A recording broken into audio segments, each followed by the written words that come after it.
Welcome back to the Hilaire Belloc Society. I am your host, Joseph Dunn, and today I have a friend coming on who will be reading A Remaining Christmas by Hilaire Belloc. This is my favorite essay written on the traditions of Christmas. I am sure you will truly love it as much as I do.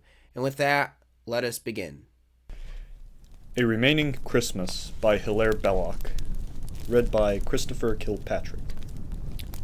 The world is changing very fast, and neither exactly for the better or the worse, but for division. Our civilization is splitting more and more into two camps, and what was common to the whole of it is becoming restricted to the Christian, and soon will be restricted to the Catholic half. That is why I have called this article A Remaining Christmas. People ask themselves, how much remains of this observance, and of the feast and its customs? Now, a concrete instance is more vivid and, in its own way, of more value than a general appreciation.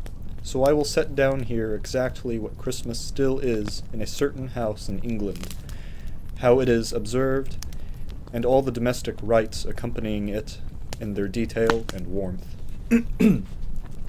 This house stands low down upon the clay near a little river. It is quite cut off from the towns. No one has built near it. Every cottage for a mile and more is old, with here and there a modern addition. The church of the parish, which was lost, of course, 3.5 centuries ago under Elizabeth, is as old as the Crusades. It is of the 12th century. The house of which I speak is in its oldest parts of the 14th century at least, and perhaps earlier.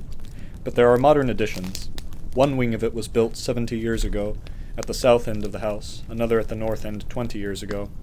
Yet the tradition is so strong that you would not tell from the outside, and hardly from the inside, which part is old and which part is new. For indeed, the old part itself grew up gradually, and the 11 gables of the house show up against the sky as though they were of one age, though in truth they are of every age down along all these 500 years and more. The central upper room of the house is the chapel, where Mass is said, and there one sees, uncovered by any wall of plaster or brick, the original structure of the house, which is of vast oaken beams. The main supports and transverses, pieces, half a yard across, mortised strongly into each other, centuries, and smoothed roughly with the adze. They are black with the years. The roof soars up like a high-pitched tent, and is supported by a whole fan of lesser curved oaken beams. There is but one window behind the altar. Indeed, the whole house is thus in its structure of the local and native oak, and the brick walls of it are only curtains, built in between the wooden framework of that most ancient habitation. Beneath the chapel is the dining room, where there is a very large open hearth which can take huge logs and which is as old as anything in the place. Here wood is only burnt, and that wood oak. Down this room there runs a very long oaken table, as dark with age almost as the beams above it, and this table has a history. It came out of one of the Oxford colleges when the Puritans looted them 300 years ago. It never got back to its original home. It passed from one family to another, until at last it was purchased, in his youth and upon his marriage, by the man who now owns this house. Those who know about such things give its date as at the beginning of the 17th century. It was made then, while Shakespeare was still living, and while the faith of England still hung in the balance. For one cannot say that England was certain to lose her Catholicism finally till the first quarter of that century was past. This table, roughly carved at the side, has been polished with wax since first it began to bear food for men, and now the sacrifice shines like a and now the surface shines like a very slightly, undulating sea in a calm. At night, the brass candlesticks, for this house is lit with candles, as the proper light for men's eyes, are reflected in it as in still brown water. So are the vessels of glass, and of silver, and of pewter, and the flagons of wine. No cloth is ever spread to hide this venerable splendor, nor, let us hope, ever will be. At one end of the house, where the largest of its many outer doors, there are several such, swings massively upon huge forged iron hinges, there is a hall, not very wide. Its length is as great as the width of the house, and its height very great for its width. Like the chapel, its roof soars up, steep and dark, so that from its floor, which is made of very great and heavy slabs of the local stone, one looks up to the roof tree itself. This hall has another great wide hearth in it for the burning of oak, and there is an oaken staircase very wide and of an easy slope, with an oaken balustrade, and leading up to an open gallery above, whence you look down upon the piece. Above this gallery is a statue of Our Lady, carved in wood, uncolored, and holding the Holy Child, and beneath her many shelves of books. This room is panelled, as are so many of the rooms of the house, but it has older panels than any of the others, and the great door of it opens on to the high road. Now, the way Christmas is kept in this house is this. On Christmas Eve, a great quantity of holly and of laurel is brought in from the garden and from the farm, for this house has a farm of 100 acres attached to it, and an oak wood of 10 acres. This greenery is put all over the house in every room just before it becomes dark on that day. Then there is brought into the hall a young pine tree, about twice the height of a man, to serve for a Christmas tree. And on this innumerable little candles are fixed, and the presents for all the household and the guests and the children of the village. It is at about 5 o'clock that these last come into the house, and that hour, in England, at that date, it has long been quite dark, so they come into a house all illuminated with the Christmas tree shining like a cluster of many stars seen through a glass. The first thing done after the entry of these people from the village and their children, the children are in number about 50, for this remote place keeps a good level through the generations and does not shrink or grow but remains itself, is a common meal, where all eat and drink their fill in the offices. Then the children come in to the Christmas tree. They are each given a silver piece, one by one, and one by one their presents. After that, they dance in the hall and sing songs, which have been handed down to them for I do not know how long. These songs are game songs, and are sung to keep time with the various parts in each game, and the men and things and animals which you hear mentioned in these songs are all of that countryside.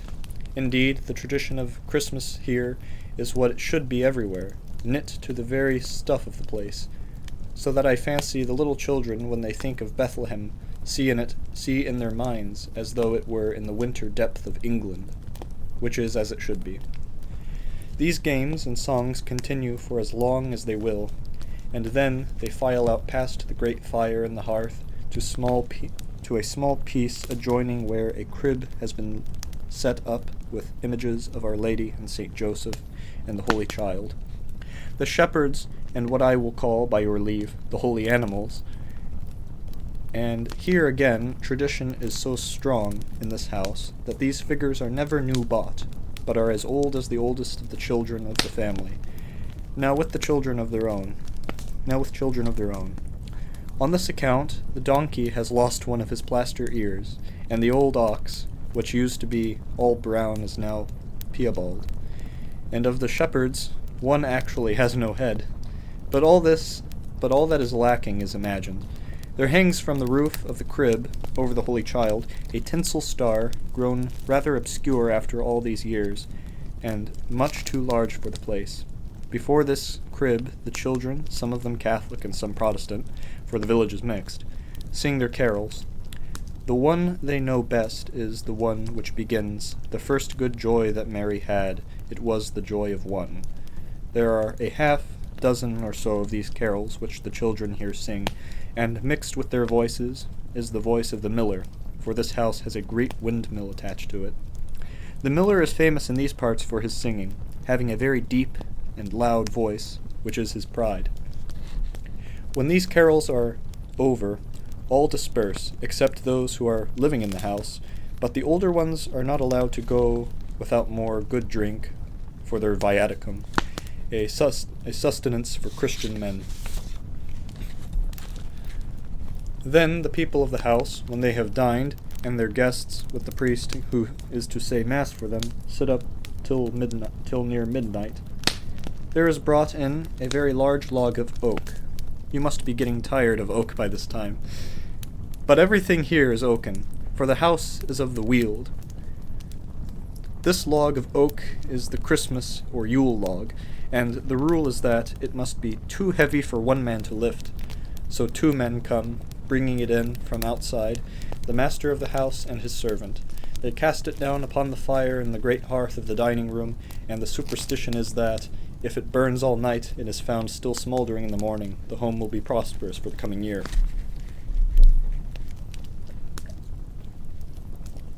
With that, they all go up to the chapel, and there the 3 night masses are said, one after the other, and those of the household take their communion. Next morning, they sleep late, and the great Christmas dinner is at midday. It is a turkey and plum pudding with holly in it, and everything conventional, and therefore satisfactory, is done. Crackers are pulled, the brandy is lit and poured over the pudding till the holly crackles in the flame, and the curtains are drawn a moment that the flames may be seen. This Christmas feast, so great that it may be said almost to fill the day, they may reprove who will, but for my part I applaud. Now you must not think that Christmas being over, the season and its glories are at an end, for in this house there is kept up the full custom of the 12 days, so that the 12th day, the Epiphany, still has, to its inhabitants, its full and ancient meaning, as it had when Shakespeare wrote. The green is kept in its place in every room, and not a leaf of it must be moved until Epiphany morning. But on the other hand, not a leaf of it must remain in the house, nor the Christmas tree either, by Epiphany evening. It is all taken out and burnt in a special little coppice, reserved for these good trees, which have done their Christmas duty. And now, after so many years, you might almost call it a little forest, for each tree has lived, bearing witness to the holy vitality of unbroken ritual and inherited things. In the midst of this season, between Christmas and 12th day, comes the ceremony of the New Year, and this is how it is observed. On New Year's Eve, at about 11:45 at night, the master of the house and all that are with him go about from room to room, opening every door and window, however cold the weather may be, for thus they say, the old year and its burdens can go out and leave everything new for hope and for the youth of the coming time. This also is a superstition, and of the best. Those who observe it trust that it is as old as Europe, and with roots stretching back into forgotten times. While this is going on, the bells in the church hard by are ringing out the old year, and when all the windows and doors have thus been opened and left wide, all those in the house go outside, listening for the cessation of the chimes, which comes just before the turn of the year.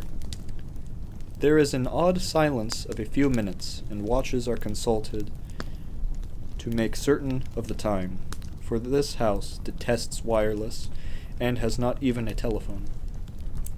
And the way they know the moment of midnight is by the boom of a gun, which is fired at a town far off, but can always be heard. At that sound, the bells of the church clash out suddenly in new chords. The master of the house goes back into it with a piece of stone or earth from outside. All doors are shut, and the household, all of them rich and poor, drink a glass of wine together to salute the new year. This, which I have just described, is not in a novel or in a play.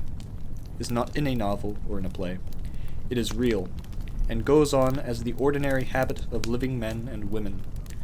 I fear that, set down thus in our terribly changing time, it must sound very strange, and perhaps, in places, grotesque.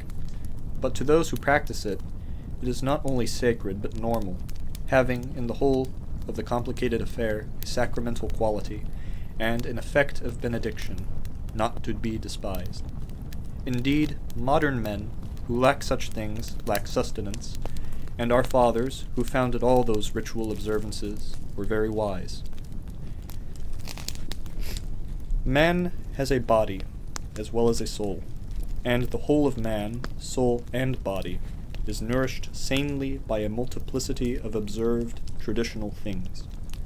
Moreover, there is this great quality in the unchanging practice of holy seasons, that it makes explicable, tolerable, and normal what is otherwise a shocking and intolerable, and even in the fullest sense, abnormal thing.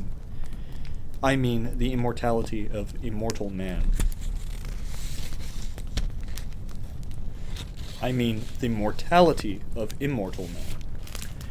Not only death, which shakes and rends all that is human in us, creating a monstrous separation and threatening the soul with isolation which destroys, not only death, but that accompaniment of mortality, which is a perpetual series of lesser deaths and is called change, are challenged, chained, and put in their place by unaltered and successive acts of seasonable regard for loss and dereliction and mutability.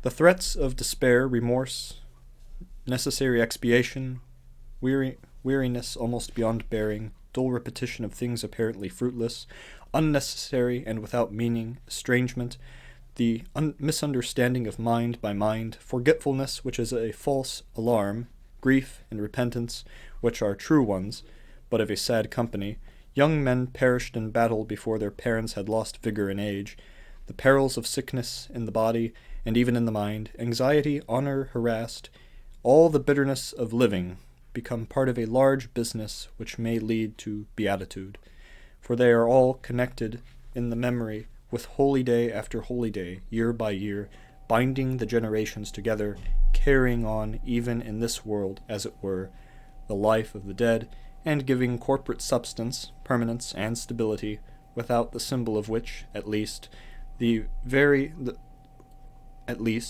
vast increasing burden of life might at last conquer us, and be no longer borne. This house, where such good things are done year by year, has suffered all the things that every age has suffered. It has known the sudden separation of wife and husband, the sudden fall of young men under arms, who will never more come home, the scattering of the living and their precarious return, the increase and the loss of fortune, all those terrors and all those lessenings and haltings and failures of hope which make up the life of man. But its Christmas binds it to its own past and promises its future, making the house an undying thing of which those subject to mortality within it are members, sharing in its continuous survival. It is not wonderful that of such a house verse should be written. Many verses have been so written, commemorating and praising this house. The last verse written of it I may quote by way of ending. Stand thou forever among human houses, house of the resurrection, house of birth, house of the rooted hearts and long carouses, stand and be famous over all the earth. And that is the end of the essay by Hilaire Belloc.